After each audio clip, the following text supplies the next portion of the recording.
morning. Nandito tayo mga kapahidor sa San Carlos. Papunta tayo ng Canlaon Negros Oriental.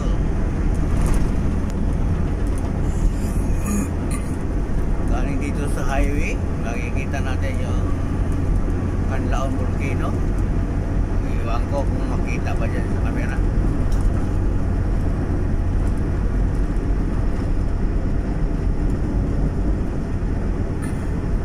Uusok pa rin ang Canlaon Volcano mga kapahidor.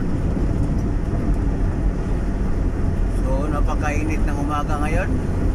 Ang aga-aga pa, mainit na. Alas 6 pa lang, ang init na. Parang summer dito mga kapahidor.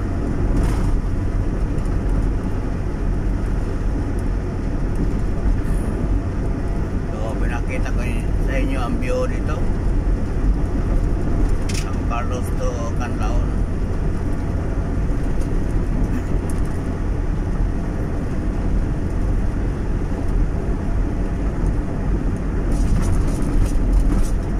Maximum tayo ng takbo ng 90 kph.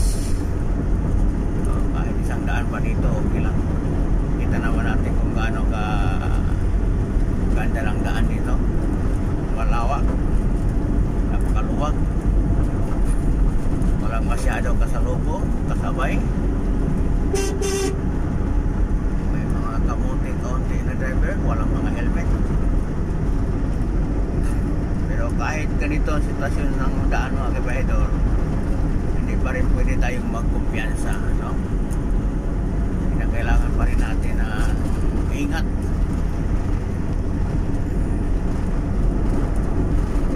Kasi ang disgrasya hindi yan magpipili ng lugar, oras, kahit saan na yan.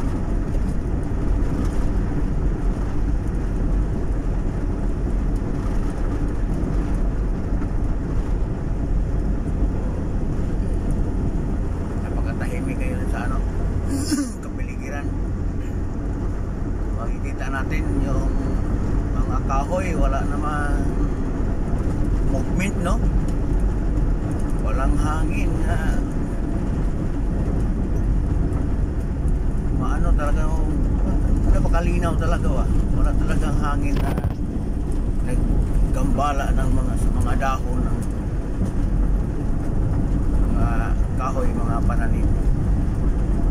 Talaga tahimik ang mga puno, hindi gumagalaw dahil walang hangin na nagdisturbo.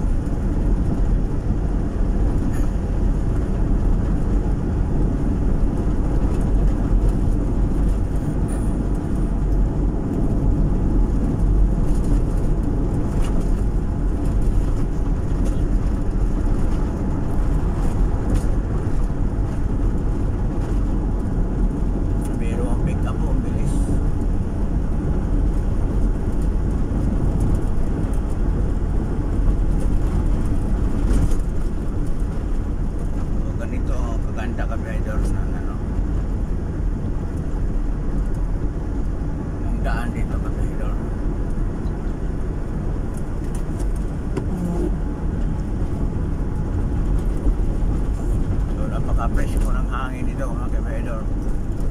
So, hindi na kailangan mag-aircon.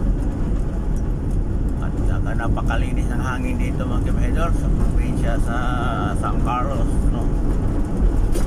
Probinsya ng Negros Oriental. Pupunta tayo ng Negros Oriental.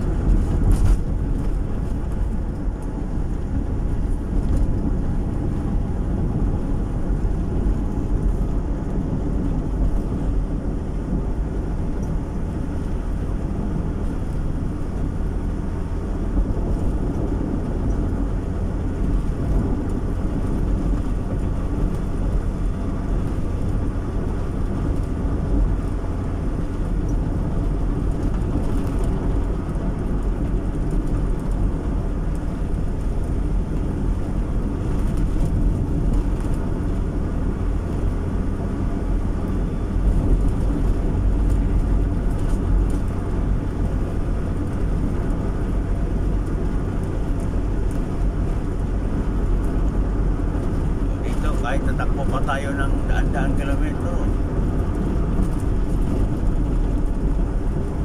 Kayang-kaya.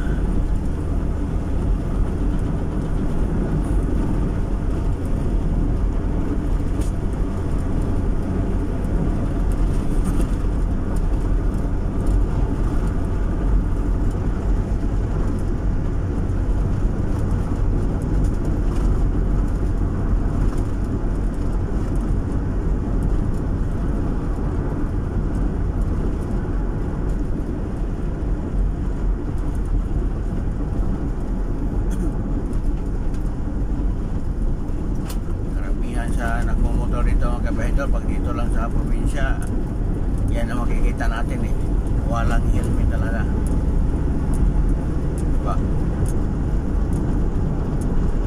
Pero mas ano dito kabahidor, kahit wala silang helmet, wala silang mga protection, napansin ko mas mababa lang yung mga disgrasya,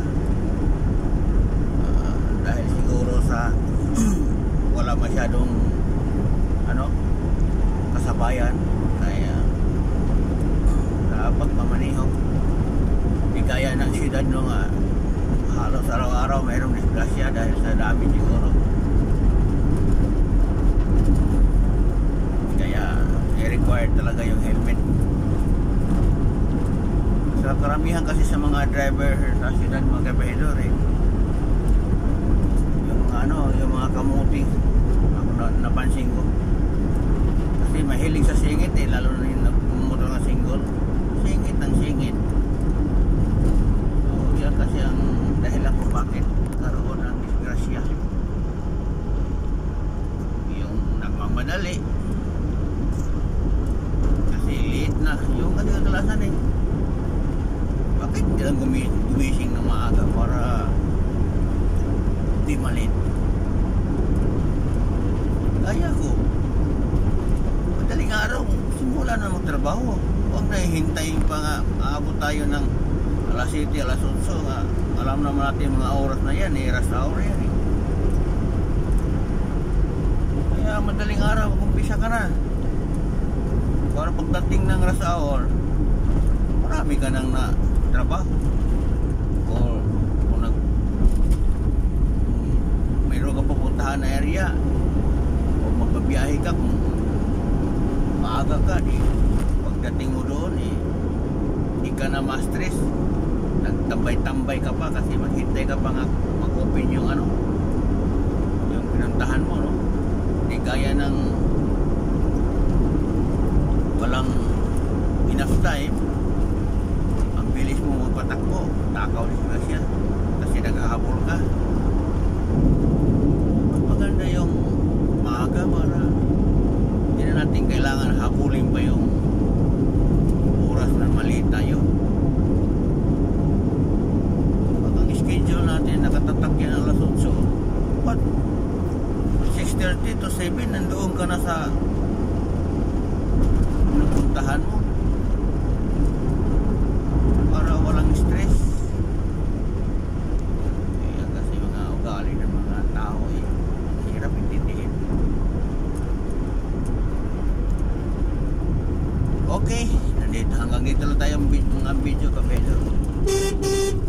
Kasi video nagdaldal na naman ang biyahedor.